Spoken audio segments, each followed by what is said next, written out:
You start to, you start to, at least I did, I started to think like Martin after a while. You get sucked into these, because you're spending a lot of time in Martin's head and Jasper's head. It's funny, that's a really, that really makes me laugh, because a lot of people have said that, and it's funny because obviously I was living, I don't know if they were in my head or I was in their head for so long by myself without being able to communicate.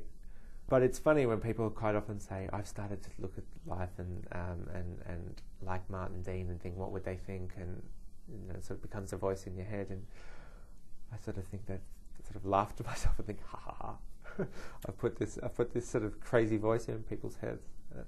Well, for me, it was more of a cautionary tale, because yes. I could see myself. Martin's who I would have been had I not Jasper, among others, to counterbalance him. So that's sort of where that comes from. But I would say that Martin is a force for good, because even he realizes that while his ideas are kind of ridiculous, although some of them might be quite sensible, perhaps not the idea that they should channel all nuclear energy to make plastic glow-in-the-dark vampire teeth. That's probably not a keeper. But he does realize that it's the idea of the ideas that's important. We should restlessly innovate because we might as well. And I think that it's the idea of not being stuck with the world that's been handed down to us from our ancestors, because we respect them because they're dead and because they're these kind of institutions or these ideas, and it takes so long to get something out and to move on to the next thing. So that whole idea, I think, is a force of good, but it doesn't last very long. There's a lot of questioning of everything. I mean, these people don't wake up in the morning without questioning the wisdom of their own eyelids. Yeah.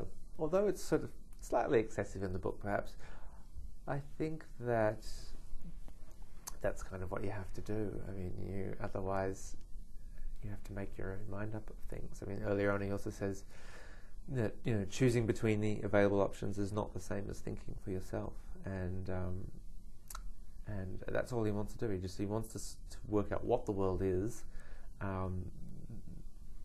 through his own eyes. He doesn't want to be told anything. And in order to think clearly or see clearly or understand clearly, I think you do need to question everything. It's time consuming.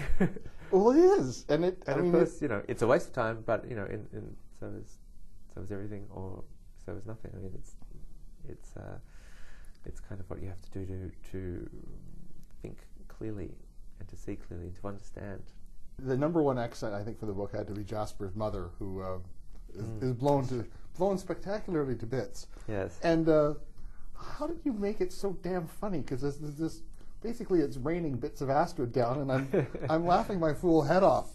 I mean, there are the moments of horror, and because Uncle Terry does some terrible crimes, are also very funny. Well, that's just my impulse towards being silly, and I mean, when I'm writing, I guess I have this kind of compulsive need to make myself laugh, and if I don't, I probably find the whole thing a bit too boring. And I mean, the first, I've had that since for a long time when I was a kid. Also, at school, you had to fill out biology tests, or whenever I didn't know the answer, I would always put in a funny answer, and then that evolved to the kind of dilemma where sometimes I would know the right answer, but I had a funny answer as well, and I would sit there in the test and waste lots of time thinking, should I put in the right answer or should I put in my funny answer?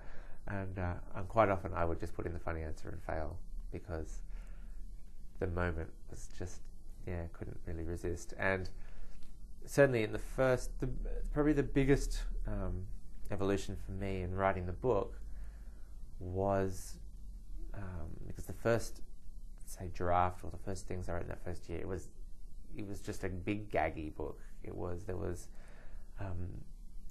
literally like one joke after another, and I realized that you can't sustain that, and I wanted to believe the characters. I wanted to like them a bit more, and so I think putting the amusing thoughts into their minds and out of their mouths and not have everything they say completely funny was a kind of a big moment, because that what they say is sort of still quite sharp, the dialogue, but it's not just one joke after another, and sometimes it's quite banal, and that just gives the book the sense of reality to get it down to earth, because otherwise no one could sit through a book that long if you didn't have some kind of belief in the characters, even as ridiculous as they are. I was very impressed. Well done. Thank you very much. I really want to see what happens with you. This is an exciting voice. It's quite different and bloody funny.